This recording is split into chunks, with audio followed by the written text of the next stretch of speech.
I welcome you all in the King's Academy. Myself Priya and I will be teaching your science subject and our today's topic is cytology.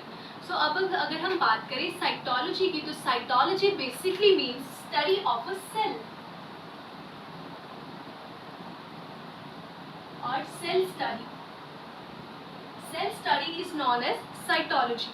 अब अगर हम बात करें study of psychology या cytology या cell study की तो हम सोचते हैं कि यार हमें क्यों ज़रूरत पड़ रही है सेल को पढ़ने की।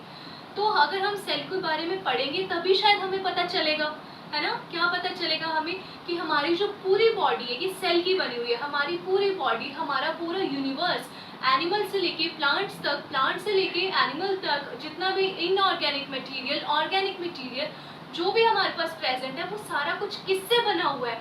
वो सारा कुछ बना हुआ है सेल से, क्योंकि सेल ही फंक्शनल यूनिट है। अगर हम बात करें सेल की तो हमें पता चलता है कि हमारी जो लाइफ इस धरती पे जो लाइफ शुरू हुई थी वो एक सिंगल सेल से ही शुरू हुई थी। हमारे जो साइंटिस्ट हैं उनका ऐसा मानना है कि जो लाइफ है इस यूनिवर्स के अंदर वो वाटर से स्टार्ट हुई थी, वो वाटर से लाइफ स्टार्ट हुई थी। तो वाटर के अंदर भी लाइफ एक सिंगल सेल से स्टार्ट हुई थी। तो ध्यान देने वाली बात यहाँ पे है कि जो लाइफ है वो कहाँ से स्टार्ट हुई है? सेल से, and that too from single cell.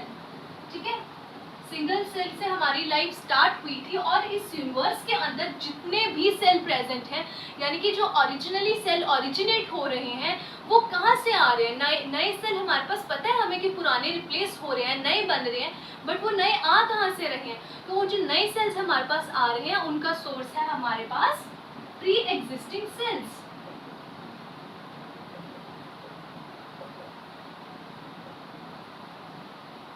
Pre existing cell से हमारे पास नए सेल्स आ रहे हैं। अब अगर हम बात करें लार्जेस्ट सेल की कि हमारे पास लार्जेस्ट सेल कौन सा है, तो लार्जेस्ट सेल हमारे पास है ऑस्ट्रिच एग।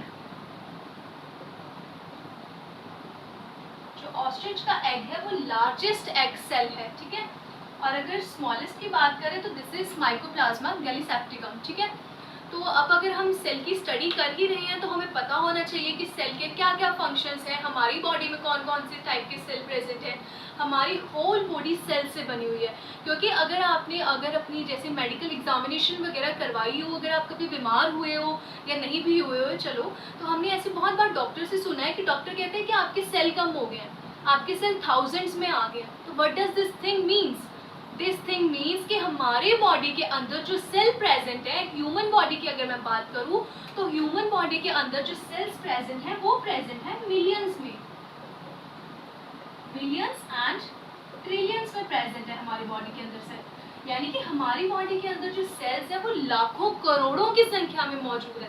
तो अगर 2-4 सेल तो डेली मरते रहते हैं, 2-4 की भी क्या बात करूं, 2-4 हज़ार लगा लो कि इतने सेल तो डेली रिप्लेस हो रहे हैं और उनकी जगह पे नए सेल बन रहे हैं। ठीक है, तो अगर वही बात करी जाए तो जब कोई डॉक्टर आपको ये कहता है कि आपके सेल थाउजेंड्स में आ गए या आपके सेल कम हो गए, it means that is a serious issue कि आपकी बॉडी के अंदर सेल फॉर्मेशन नहीं हो रही है। क्यों नहीं हो रही है? उसके बहुत सारे अलग से रीजंस होते हैं, बट ध्यान देने वाली बात ये है यहाँ पे कि हमारी बॉडी के अंदर मिलियंस और ट्रिलियंस ऑफ सेल होते हैं, और जब आपको कोई डेफिशिएंसी या कुछ डिजीज हो जाती है जिसकी वजह से आपके सेल कम हो जाते हैं तो वो सेल्स फॉल कर जाते हैं, कितने में? थाउजेंड्स तक आ जाते हैं। ठीक है, तो यही हमारा मेरा बताने का वो था। अब अगर थोड़ा सा इसको थोड़ा सा ब्रीफ में डिस्कस करेंगे।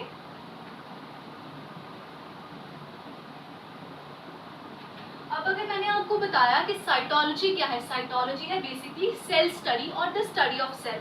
तो अब अगर हम ये जाने कि सेल की डेफिनेशन क्या है, तो सेल की डेफिनेशन अगर मैं बताना चाहूँ तो सेल इज द सिंगल और a multiple group of cell. कि सेल सिंगल भी हो सकता है और अगर multiple group of cells present हो गए तो उसको हम क्या कहेंगे? उसको हम टिश्यूज कह देंगे।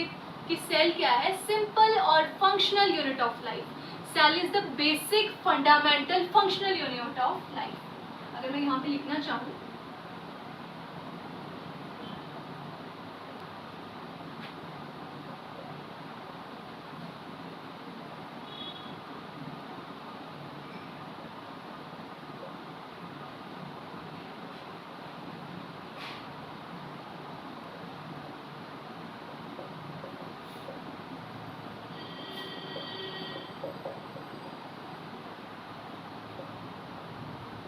So I have write the definition of a cell, that is simplest definition of a cell जो आप समझ सकते हो कि सेल क्या है, basic fundamental and functional unit of life. कि फंडामेंटल का मतलब आ जाता है कि जिससे आपकी जो नींव रखी जा रही है।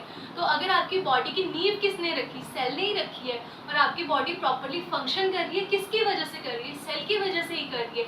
क्योंकि अगर हम डाइजेस्टिव सिस्टम की बात कर ले, रेस्पिरेटरी सिस्टम की बात कर ले, तो हमें पता है कि हर जगह सेल्स प्रेजेंट है, liver cells, brain cells, kidney cells, तो हमारी तो होल बॉडी सेल से बनी पड़ी है। तो इसलिए हमें थोड़ा सा समझना ज़रूरी है कि cell is basic, fundamental and functional unit of life, and cell is also known as building block of life.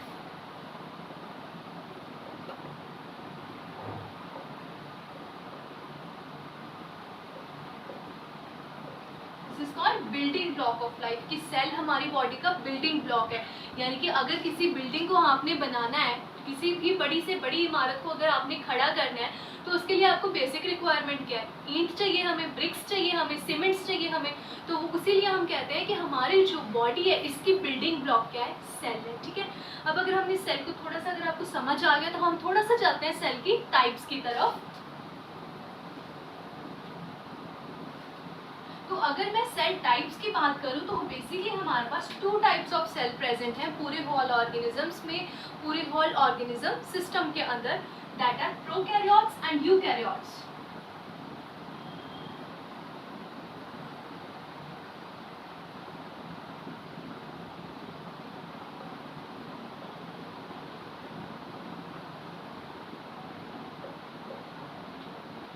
अगर हम बात करें सेल की, तो हमारे पास 2 टाइप के सेल प्रेजेंट हैं, एक है प्रोकैरियोट्स और एक है यूकैरियोट्स।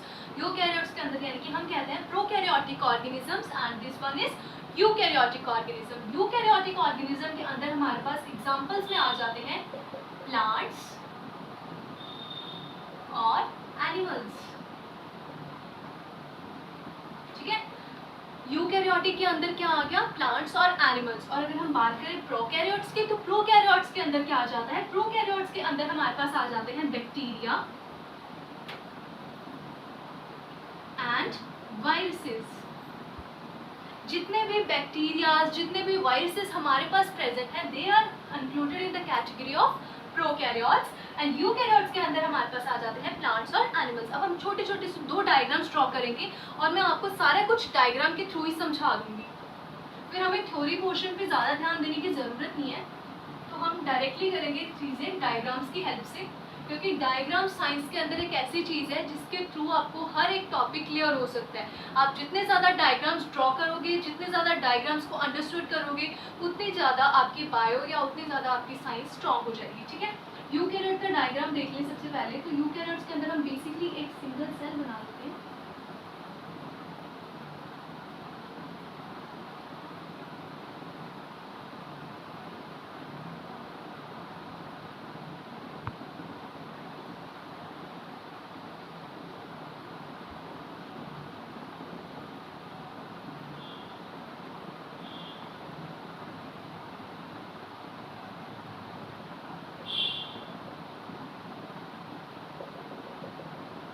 जिसमें को 2 मिनट्स दीजिएगा, पहले मैं डायग्राम फटाफट फिनिश कर लूँ, फिर मैं समझाती हूँ।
चलिए, अब हम डायग्राम के थ्रू समझने की कोशिश करते हैं। मैंने आपको पहले ही क्लियर कर दिया है कि हमारे पास 2 टाइप के सेल हैं, one is prokaryote, another one is eukaryote. Basically we will start with prokaryotes. Prokaryotes के अंदर आपको बहुत सिंपल स्ट्रक्चर देखने को मिलेगा। प्रोकैरियोट के अंदर आपने हमेशा एक चीज़ ध्यान में रखनी है कि प्रोकैरियोट के अंदर कोई भी बाउंडेड ऑर्गेनेलिस प्रेजेंट नहीं होती, यानी कि प्रोकैरियोट्स के अंदर आपको कुछ भी डिस्टिंग्विश्ड देखने को नहीं मिलेगा। बहुत सिंपल स्ट्रक्चर किसके अंदर प्रेजेंट होता है? प्रोकैरियोट के अंदर। तो प्रोकैरियोट के अंदर सबसे आउटर मेम्ब्रेन प्लाज्मा मेम्ब्रेन, और सेल वॉल भी देखने को मिल जाती है किसी किसी ऑर्गेनिज्म में, तो मैं ड्रॉ कर ही देती हूँ। तो ये outer membrane, this one is cell membrane, और अंदर ये जो आपको थ्रेड लाइक मटेरियल दिख रहा है ना, this thread like material is called nucleoid. Basically cell के अंदर न्यूक्लियस प्रेजेंट होता है या न्यूक्लियोइड प्रेजेंट होता है, तो इनका मेन फंक्शन क्या होता है न्यूक्लियोइड का, कि जेनेटिक इन्फॉर्मेशन को इनहेरिट करेगा। और जेनेटिक इन्फॉर्मेशन प्रोकैरियोट्स के अंदर यानी बैक्टीरिया और वायरस के अंदर जो जेनेटिक इन्फॉर्मेशन होती है वो in the form of RNA रहेगी, ठीक है। और जो अंदर का मटेरियल है दैट इज साइटोप्लाज्म।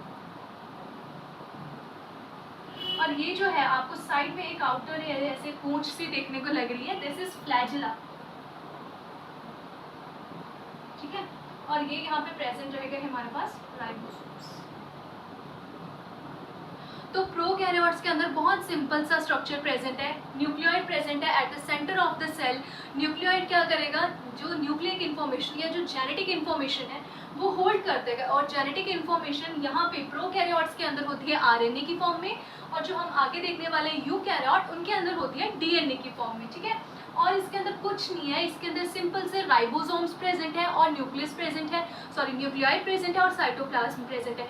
बहुत सिंपल स्ट्रक्चर किसके अंदर देखने को मिलता है? प्रोकैरियोट के अंदर। और इसीलिए प्रोकैरियोट का जो साइज है वो यूकैरियोट के साइज से कंपैरेटिवली स्मॉलर होता है। क्यों? क्योंकि प्रोकैरियोट प्रेजेंट होता है हमारे बैक्टीरियाज एंड वायरसेस के अंदर। अब अगर मैं बात करूँ यूकैरियोटिक सेल की, तो यूकैरियोट के अंदर भी जो आउटर मेम्ब्रेन है this is known as plasma membrane. तो हमारे पास जो प्लांट्स रहते हैं उनके अंदर हमें सेल वॉल देखने को मिलती है, क्योंकि प्लांट को ज़रूरत होती है सेल वॉल की, क्योंकि हमें पता है प्लांट खुद तो मूव कर नहीं सकते। अब ये जो हमारे ये जो डायग्राम आप देख रहे हो ये एनिमल सेल का डायग्राम है बेसिकली। तो अगर हमारे पास प्लांट्स प्रेजेंट होंगे, अगर आप प्लांट का यूकैरियोटिक का डायग्राम बनाओगे तो प्लांट और एनिमल के डायग्राम में यही फर्क आता है कि प्लांट के अंदर सेल वॉल प्रेजेंट है और एनिमल्स के अंदर नहीं है, क्योंकि एनिमल्स को ज़रूरत ही नहीं है उसकी, ठीक है। प्लाज्मा मेम्ब्रेन की बात करें तो प्लाज्मा मेम्ब्रेन का क्या काम है? प्लाज्मा मेम्ब्रेन का काम है कि कुछ भी मटेरियल जो कि सेल के अंदर आ रहा है ये सेल के बाहर जा रहा है उसकी एंट्री और एग्जिट को चेक करना कि क्या फॉरेन पार्टिकल्स अंदर आ रहे हैं, वो फॉरेन पार्टिकल्स की हमें ज़रूरत भी है या नहीं।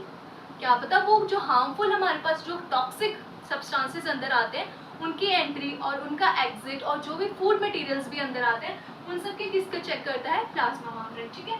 उसके बाद जो सेंटर में स्ट्रक्चर प्रेजेंट है दिस इज न्यूक्लियस। न्यूक्लियस के अंदर भी क्या प्रेजेंट है? न्यूक्लियोलस।